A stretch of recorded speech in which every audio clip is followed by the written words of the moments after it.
Welcome, Lawmasters, to a journey through 10,000 years of glorious, brutal, and tragic history.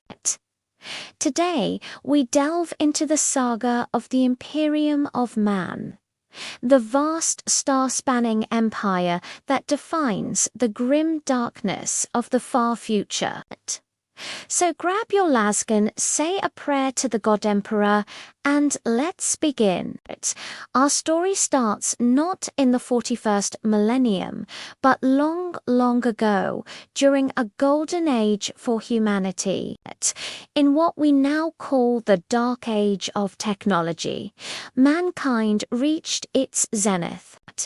We spread across the stars, aided by incredible artificial intelligence, the Men of Iron, and powerful warp engines. Humanity was a scientific and cultural powerhouse, its dominion seemingly endless. But pride, as they say, comes before a fall. The very machines we created to serve us, the Men of Iron, rose up in a devastating rebellion. This galaxy-spanning war shattered human civilization. Then a second catastrophe struck. The warp, the very dimension we used for faster-than-light travel, became violently unstable, racked by immense psychic storms. This cut off human worlds from one another, plunging them into millennia of isolation, regression, and terror. This was the Age of Strife, or Old Night. Across thousands of isolated worlds, humanity devolved. Some planets fell to alien warlords, others descended into barbarism, and many were twisted by the dark powers of the warp. On ancient Terra, our cradle, brutal techno-barbarian warlords fought endless wars over the ruins of past glories. It seemed as if humanity's light was destined to be extinguished forever. But in the darkest hour, a figure of unimaginable power and vision emerged. A man who had lived in the shadows for thousands of years, guiding humanity from afar. This was the Emperor of Mankind. He rose from the wastes of Terra, leading his genetically engineered Thunder Warriors to conquer the planet's warring factions. With Terra united under his golden banner, he set his sights on the stars. He knew that for humanity to survive, it had to be brought together by force if necessary. To lead this Great Crusade, the Emperor undertook his most ambitious project. Using his own genetic material and forbidden sciences, he created 20 demigods, his sons, the prophets. Each was a strategic genius, a peerless warrior, and a charismatic leader, designed to command a legion of superhuman soldiers, the Space Marines. However, before the Primarchs could be brought to maturity, a disaster occurred. The nascent Chaos Gods, ancient enemies of order, scattered the infant Primarchs across the galaxy, hoping to corrupt or destroy them. Undeterred, the Emperor used the genetic templates of his lost sons to create the 20 Space Marine legions. With these unstoppable armies, he launched the Great Crusade, a galactic campaign to reclaim humanity's lost worlds and forge them into a new Imperium. The Great Crusade was a spectacle of conquest and reunification. The Emperor, at the head of his legions, pushed back the darkness. One by one, his lost sons, the Primarchs, were rediscovered.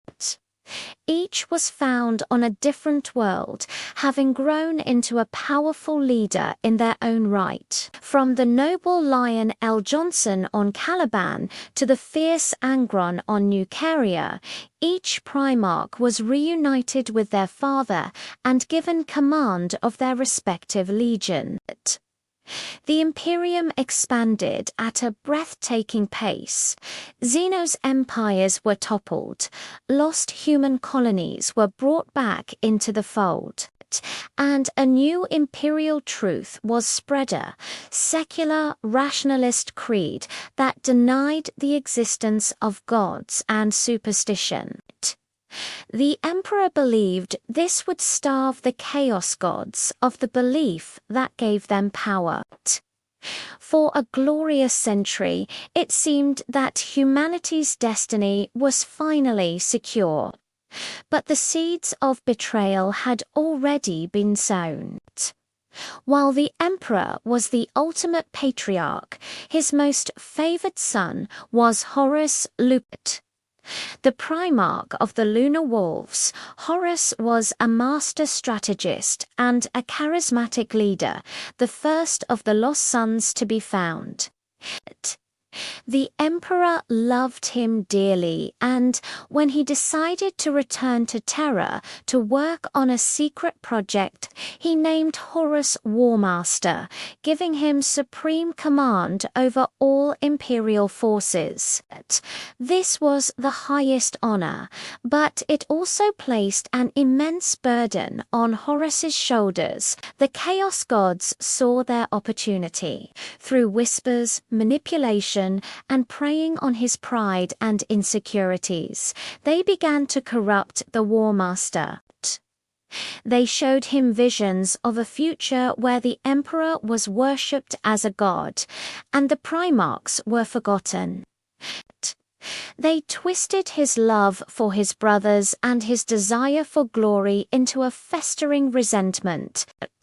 On the moon of Davin, Horus was grievously wounded, and in a moment of weakness, he finally succumbed to the temptations of chaos. The brightest star in the Imperium had fallen. The betrayal of Horus plunged the galaxy into the bloodiest civil war it had ever known. The Horus Heresy. Fully half of the Primarchs and their Space Marine legions sided with the corrupted War Master. Brother turned against brother, and legion fought legion across 1,000 battlefields. Worlds that had just been brought into the light of the Imperium were burned to cinders. The atrocities committed were unimaginable. The heresy was not just a military conflict, it was a spiritual one. The imperial truth was shattered as the raw power of chaos was unleashed upon a disbelieving galaxy. Demons walked reality, and the once noble Astartes of the traitor legions were warped into monstrous reflections of their new masters. The ultimate goal of Horus was Terra itself, to strike down the Emperor and claim the Imperium for chaos. The war culminated in the Siege of Terra, a cataclysmic battle for the fate of humanity. Traitor forces bombarded the throne world from orbit, while hordes of demons and corrupted soldiers swarmed the imperial palace. For months, the loyalist defenders, led by the Primarchs Rogel Dawn and Sanguinius, held the line against impossible odds. In a final, desperate gamble, the Emperor teleported aboard Horus's flagship, the Vengeful Spirit, seeking a final confrontation with his fallen son. He was accompanied by Sanguinius and a contingent of his finest warriors. What happened next is the foundational myth of the 41st millennium. The noble, sanguineous-faced Horus first and was slain, becoming a martyr for all time. When the emperor finally confronted Horus, he held back, still seeing the son he loved. It was only when Horus mercilessly struck down a lone imperial guardsman that the emperor understood his son was truly lost. Unleashing the full might of his psychic power, the emperor obliterated Horus's body and soul, ending the heresy. But the victory was a hollow one. The emperor was mortally wounded in the duel, his body broken beyond repair. He was carried back to the imperial palace and interred within the arcane machinery of the Golden Throne, a life support device of his own design. This act saved his life, but only just. He became a silent, living corpse, his mind a psychic beacon that guides starships through the warp, the Astronomicon, and holds back the demonic legions of chaos from overrunning Terra. His dream of a secular, rational Imperium died with him. In the millennia that followed, the sacrifice of the emperor was twisted into a new, fanatical religion. The imperial truth was replaced by the imperial cult, which worships the emperor as the one true god of mankind.